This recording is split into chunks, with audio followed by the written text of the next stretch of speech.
Hello friends, पिनल्स kitchen में तमारू स्वागत है। आज આપણે બનાવીશું રેસ્ટોરન્ટથી પણ એકદમ સરસ વ્હાઈટ સોસ પાસ્તા ઘરમાં બનાવીશું એકદમ સિમ્પલ રીતે અને પરફેક્ટ મેજરમેન્ટની સાથે આપણે આ બનાવીશું। બાળકો માટે તો આ પાસ્તા ઓલ ટાઈમ ફેવરેટ બની જશે। તો હવે વ્હાઈટ સોસ પાસ્તા બનાવવા માટે મેં અત્યારે એક તપેલીમાં 4 થી 5 કપ પાણી ગરમ કરવા મૂકી દીધું છે।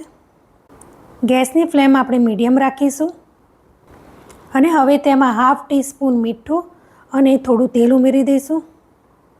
તો તેલ ઉમેરવાથી પાસ્તા બિલકુલ પણ સ્ટીકી નહીં બને, એકદમ છૂટા છૂટા બનશે। પાણી સરસ રીતે ઉકળી જાય એટલે તેમાં 1 કપ આપણે પાસ્તા ઉમેરીશું। મેં અત્યારે મેક્રોની પાસ્તા લીધા છે, તમે કોઈ પણ શેપના પાસ્તા લઈ શકો છો। તો પાસ્તા આપણા ચડ્યા છે કે નહીં તે આપણે હવે ચેક કરી લઈશું।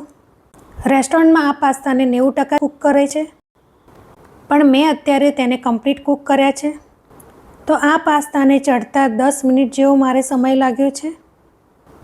હવે ગેસની આંચ બંધ કરી દઈશું અને કાણાવાળા બાઉલમાં તેને કાઢી લઈશું।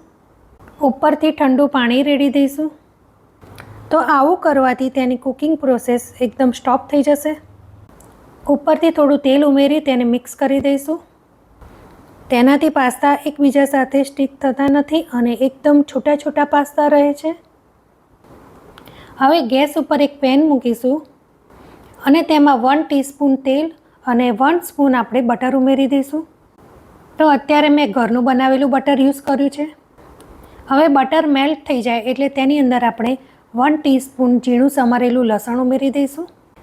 લસણ થોડું ફ્રાય થઈ જાય એટલે તેમાં આપણે વેજીટેબલ્સ ઉમેરીશું।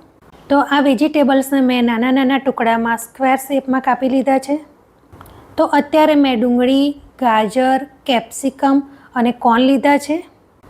મેં અત્યારે ફ્રોઝન કોર્ન લીધા છે। તમે આમાં broccoli, red capsicum, yellow capsicum, તમને જે પણ વેજીટેબલ્સ તમને સારા લાગતા હોય તે બધા તમે લઈ શકો છો। તો આ બધા જ વેજીટેબલ્સને તેની કચાશ દૂર થાય ત્યાં સુધી આપણે તેને ફ્રાય કરીશું। વધારે ફ્રાય નથી કરવાના, ફક્ત 1 થી 2 મિનિટ માટે તેને ફ્રાય કરી લઈશું।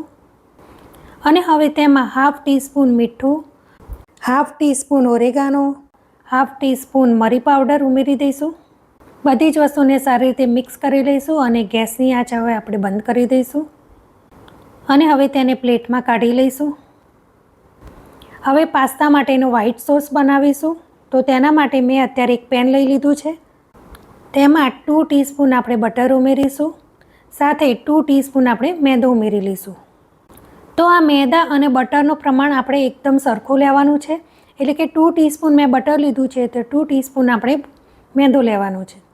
તો આ રીતનું પરફેક્ટ માપ લેવાથી તો આપણા સોસમાં બિલકુલ પણ ગાંઠા નહીં પડે। હવે ગેસની આંચ આપણે સ્લો રાખીશું અને મેદાને આપણે બટરમાં શેકી લઈશું। તો આ મેદાને આપણે બિલકુલ પણ બ્રાઉન નથી થવા દેવાનો, ફક્ત તેનો થોડો કલર બદલાય ત્યાં સુધી જ આપણે તેને શેકીશું। હવે મેદો શેકાઈ ગયો છે, તેમાં દૂધ ઉમેરીશું। તો દૂધને થોડું થોડું ઉમેરતું જવાનું અને હલાવતા જવાનું, તેમાં બિલકુલ પણ ગાંઠા ન પડે તે રીતે આપણે તેને હલાવતા જઈશું અને દૂધ રેડતા જઈશું। તો અત્યારે હું આ વિસ્કરથી મિક્સ કરી રહી છું। દૂધ મેં થોડું હલકું ગરમ કરીને લીધું છે। ટોટલ મેં 2 કપ દૂધ લીધું છે। સ્લો ગેસ ઉપર આપણે કન્ટિન્યુ તેને હલાવતા જઈશું। તો આ રીતની થોડી થીક કન્સિસ્ટન્સી રાખીશું। હવે આ વ્હાઈટ સોસમાં એકદમ ચીઝી ફ્લેવર માટે આપણે પ્રોસેસ ચીઝ ઉમેરીશું।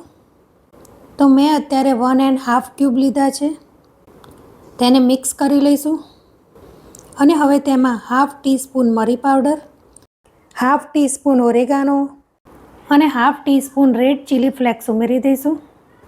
તો મેં અત્યારે મીઠું નથી ઉમેર્યું, બધી જ વસ્તુ એડ કર્યા પછી આપણે ટેસ્ટ કરીને અને પછી ઉમેરીશું।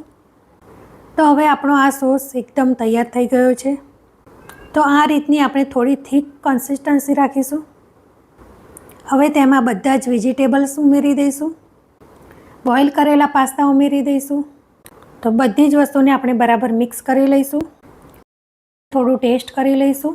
તો અત્યારે મને થોડું મીઠું ઓછું લાગે છે, તો હું અત્યારે થોડું મીઠું ઉમેરી રહી છું।